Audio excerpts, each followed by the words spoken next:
સરકાર જંત્રી વધારશે તો મધ્યમ વર્ગ માટે નવું ઘર ખરીદવાનું સપનું બની જશે, કેમ કે જંત્રી વધતા સ્ટેમ્પ ડ્યુટીના ભાવમાં વધારો થાય છે, જેને લઈને મકાનોના ભાવમાં પણ વધારો થશે તો મધ્યમ પરિવારની આવક યથાવત રહેશે અને મકાનના ભાવમાં થઈ જશે તોતિંગ વધારો।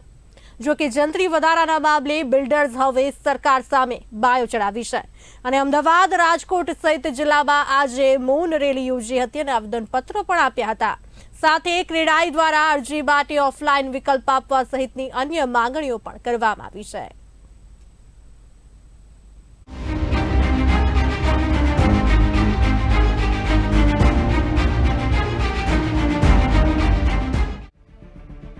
જંગી જંત્રી સામે બિલ્ડરો બન્યા સંત્રી। જંત્રીમાં વધારાને લઈને સરકાર અને બિલ્ડર આમને સામને। જંગી જંત્રી બિલ્ડરોનો ઉગ્ર વિરોધ। બિલ્ડરોના ઉગ્ર વિરોધને પગલે સરકારે વાંધા અરજી સબમિટ કરવાની સમય મર્યાદા લંબાવી।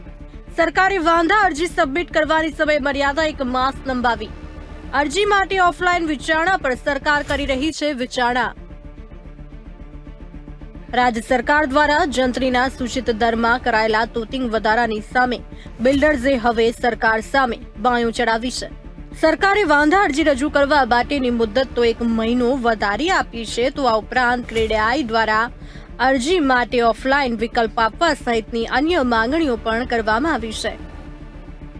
જંત્રી દરમાં કરાયેલા સૂચિત વધારાનો જો અમલ કરવામાં આવે તો મકાનના ભાવમાં 30 થી 40% વધારો થવાની ભીતિ વ્યક્ત કરવામાં આવી છે, જેને કારણે સામાન્ય માણસનું ઘરનું સ્વપ્ન અધૂરું રહી જાય તેમ છે, જેથી ક્રેડાઈ દ્વારા અસહ્ય વધારો પરત લેવાની માંગ કરવામાં આવી છે। જંત્રી દરમાં કરાયેલા સૂચિત વધારાના વિરોધમાં આજે ક્રેડાઈ બિલ્ડર એસોસિએશન દ્વારા અમદાવાદ, રાજકોટ, વડોદરા, સુરત, નડિયાદ સહિતના શહેરોમાં રેલી યોજીને વિરોધ નોંધાવવામાં આવી રહ્યો છે। રાજ્યના સર્વાંગી વિકાસમાં બાંધકામ વ્યવસાય સૌથી વધુ પ્રદાન આપી રહેલું મહત્વનું સેક્ટર છે, જેની સાથે 280 થી વધુ નાની મોટી ઇન્ડસ્ટ્રીઝ નભે છે અને શહેરી વિસ્તારોમાં સૌથી વધુ રોજગારીની તકોનું સર્જન કરવાની સાથે નાગરિકોની પાયાની જરૂરિયાત પૈકી સૌથી અગત્યની મકાનની જરૂરિયાત પૂર્ણ કરે છે। ત્યારે રિયલ એસ્ટેટ સેક્ટરને રાજ્ય તથા દેશના ગ્રોથ એન્જિન તરીકે ગણવામાં આવતું હોય છે। Nadiad real estate and developers association બાંધકામ વ્યવસાયના હેતુઓ સારું કાર્યરત છે અને શહેરના 125 ડેવલપર સભ્ય તરીકે નોંધાયેલા છે અને રાજ્ય સ્તરે વ્યવસાયિક સંસ્થા ક્રેડાઈ ગુજરાત સાથે તેમજ ક્રેડાઈ ગુજરાતનું ક્રેડાઈ નેશનલ સાથે સંકલન છે। સંગઠન ક્ષેત્રે અમે જિલ્લાથી રાજ્ય અને રાજ્યથી રાષ્ટ્ર સુધી સંગઠિત થાય તેમ વિકાસલક્ષી આયોજનો પૂરા પાડી રહ્યા છે। ત્યારે આ જંત્રીના ભાવ વધારાના વિરોધમાં નડિયાદ બિલ્ડર્સ, ડેવલપર્સ, ખેડૂતો વગેરે દ્વારા નડિયાદ કલેક્ટરને અને નડિયાદના ધારાસભ્ય પંકજ દેસાઈને પણ આવેદનપત્ર આપવામાં આવ્યું હતું। બીજી બાજુ રાજકોટ ખાતે પણ બિલ્ડર્સ દ્વારા રેલી યોજીને આવેદનપત્ર પાઠવવામાં આવ્યું હતું। રાજકોટ બિલ્ડર એસોસિએશનના પ્રમુખ પરેશ ગજરાએ જણાવ્યું હતું કે હાલ પ્લાન પાસ કરવા માટે જરૂરી ફાયર એનઓસી આપવામાં આવતા નથી। કમ્પ્લીશન સર્ટિફિકેટ માટે જરૂરી ફાયર એનઓસી પણ આપવામાં આવતા નથી। ટીપી સ્કીમ હેઠળ લાગુ પડતી 40%ની કપાત, કોઈ અગમ્ય કારણોસર રાજકોટમાં નવા પ્લાન તેમજ કમ્પ્લીશન સર્ટિફિકેટ લાંબા સમયથી આપવામાં આવતા નથી। આવા અનેક પ્રશ્નો સાથે ગુજરાત સરકાર સમક્ષ રજૂઆત કરવામાં આવશે અને યોગ્ય ઉકેલ લાવવા માંગણી કરવામાં આવશે। આવેદન કલેક્ટરશ્રીને આપવામાં આવ્યું છે અને 100 થી વધારે ડેવલપર મિત્રો, ખેડૂત મિત્રો અને બ્રોકર મિત્રો બધા જોડાયા છે। જંત્રીનો જે અસહ્ય વધારો થયો છે, કમરતોડ વધારો થયો છે, લગભગ જૂની જંત્રીથી 10 ગણો વધારો કરવામાં આવ્યો છે, એના વિરોધમાં અમે આવેદનપત્ર આપ્યું છે।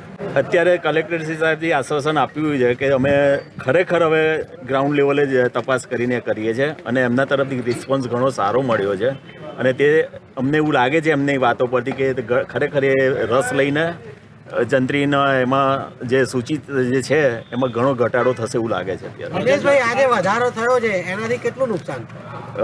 નુકસાનની તો કોઈ વાત જ ના કરશો। નુકસાન એટલે કેવી વસ્તુ થાય, અત્યારે જે વધારો થયો છે, કોઈ બી ખેડૂત મિત્ર કે કોઈ ડેવલપર કે કોઈ બી માણસો અત્યારે જમીન વેચે આ ભાવે તો એની પાસે બધા આવેલા પૈસા ટેક્સમાં જ જતા રહે, એની પાસે કશું બચે જ નહીં.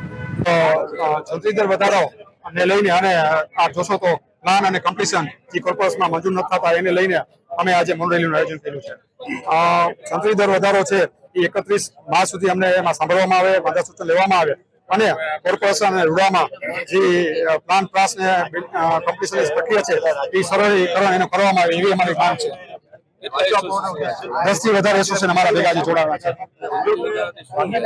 જંત્રી વધારાથી એવું મળશે 20 થી 30% ઘર અથવા ફ્લેટ અથવા ઓફિસ લેવાના મોંઘું પડશે. 1 એપ્રિલ 2025 થી નવી જંત્રીના ભાવ આવશે અમલમાં. નવી જંત્રી અમલમાં આવતા જ પ્રોપર્ટીના ભાવમાં થશે વધારો. મકાન બનાવવા કે જમીન ખરીદવી મોંઘી બનશે. નવી જંત્રી આવતા જ ચૂકવવાના થતા નાણાંમાં 100 થી 200% વધારો થશે. જંત્રી વધતા સ્વપ્નાનું ઘર લેવું બનશે મોંઘું. સ્વપ્નાનું ઘર લેવું 20 થી 30% થશે મોંઘું. નવી જંત્રી મુજબ બમણા કે 3 ગણા ભાવ ચૂકવવા પડશે. એકાએક જંત્રીમાં વધારો કરતા બિલ્ડર્સ અને ડેવલપર્સ મૂંઝાયા. રાજ્ય સરકાર દ્વારા નવી સૂચિત જંત્રીમાં સરેરાશ 200 થી 2000% સુધીનો વધારો ઝીંકી દેવામાં આવ્યો છે. આ જંત્રીના અમલ સાથે ક્રેડાઈ અને બિલ્ડર એસોસિએશન દ્વારા વિરોધ નોંધાવવામાં આવ્યો છે. આ જંત્રી કોઈ પણ સંજોગોમાં સ્વીકારવા લાયક નથી તેવું નક્કી કરી બિલ્ડરો દ્વારા રેલી યોજી જિલ્લા કલેક્ટરને આવેદનપત્ર પાઠવી જંત્રી વધારો પાછો ખેંચવા તેમજ આ જંત્રીનો અમલ 31 માર્ચ સુધી રોકી દેવા અનુરોધ કરવામાં આવ્યો છે. અત્રે ઉલ્લેખનીય છે કે રાજકોટમાં ટીઆરપી ગેમ ઝોન અગ્નિકાંડ બાદ છેલ્લા 6 મહિનાથી રાજકોટ બાંધકામ વ્યવસાય મૃત્યુપાય હાલતમાં હોવાનો દાવો રાજકોટ બિલ્ડર એસોસિએશન દ્વારા કરવામાં આવ્યો છે અને આના થકી મનપાને આ વર્ષે 50 થી 100 કરોડનું નુકસાન થશે, જ્યારે સરકારને પણ સ્ટેમ્પ ડ્યુટીની આવકમાં મોટો ઘટાડો થવાનો છે. જુઓ શું કહી રહ્યા છે રાજકોટ કલેક્ટર.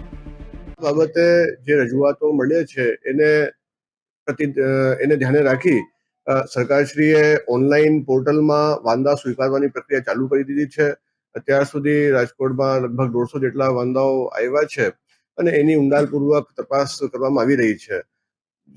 લોકોની માંગને જોતા હવે ઓફલાઈન વાંધા સ્વીકારવાનું પણ ચાલુ કરી દેવામાં આવ્યું છે. તાલુકા મામલતદારશ્રીની કચેરી, ડેપ્યુટી કલેક્ટરશ્રીની કચેરી અને કલેક્ટર કચેરીમાં આ વાંધાઓ રજૂ કરી શકાય છે અને ઓનલાઈન પણ વ્યવસ્થા ચાલુ છે. એ દિશામાં કલેક્ટર લેવલની એક કમિટી બનાવવામાં આવેલી છે જે આ બધા જે ફરિયાદો છે એનું અભ્યાસ કરી સરકારમાં પોતાની ભલામણ કરશે. જી, આ બાબતે નવા કમિશનર સાહેબની નિમણૂક થઈ ગઈ છે જે ટૂંક સમયમાં ચાર્જ સંભાળશે અને મને ઉમ્મીદ છે કે એ પોઝિટિવલી આગળ આ દિશામાં કાર્યવાહી કરશે. જંત્રી એટલે જમીન કે કોઈ પણ પ્રોપર્ટીના ખરીદ વેચાણ માટેનો સરકાર દ્વારા નિર્ધારિત કરવામાં આવેલો લઘુત્તમ ભાવ છે. જો તમારો વેચાણ દસ્તાવેજ જંત્રી દર કરતાં વધુ હશે તો જ સરકારી ચોપડે તમે મિલકતના માલિક તરીકે નોંધણી થશે. એ કાયદાકીય પુરાવો છે જે નિશ્ચિત સમય વચ્ચે જમીન કે મિલકતનો ભાવ દર્શાવે છે. જંત્રીના ભાવથી પ્રોપર્ટીનો દસ્તાવેજ કરતી વખતે કેટલી સ્ટેમ્પ ડ્યુટી ચૂકવવી અને કેટલો રજિસ્ટ્રેશન ચાર્જ ચૂકવવો એ નક્કી કરવામાં મદદ મળે છે. જે તે એરિયાના ડેવલપમેન્ટ એ એરિયાના દસ્તાવેજની સરેરાશ કિંમતને આધારે જંત્રીની કિંમત નક્કી કરાતી હોય છે. મોટે ભાગે જે તે એરિયાના સૌથી મોંઘા દસ્તાવેજ અને સૌથી સસ્તા દસ્તાવેજની સરેરાશ કાઢવામાં આવે છે. આ સરેરાશ જે તે વિસ્તારની જંત્રીની કિંમત હોય છે. 15મી એપ્રિલથી 2023થી જંત્રીના દરો અમલી બનાવ્યા છે, તેમાં જ બમણો વધારો કરાયો છે. ત્યારે સુધારેલા દરોથી હાલત વધારે કફોડી બની જશે. સરકારના હાલ સુધારેલા સૂચિત દરોથી રિયલ એસ્ટેટ સેક્ટરને બ્રેક લાગી જશે. મકાનોની કિંમતમાં તોતિંગ વધારો થશે. એક સાથે જંત્રીમાં આટલો વધારો કોઈ રીતે સ્વીકાર્ય ન હોઈ શકે. આ વધારાથી રાજ્યભરના 10% ડેવલપર્સ પ્રભાવિત થશે. 90 ખેડૂતો પણ હાલાકીમાં મુકાઈ શકે છે. મકાનોની કિંમતોમાં 30 થી 40% મોંઘા થઈ શકે છે. ત્યારે હવે મધ્યમ પરિવારને ઘરનું ઘર લેવું કદાચ સપનું જ બની જશે. બ્યુરો રિપોર્ટ, બી ઇન્ડિયા ન્યૂઝ.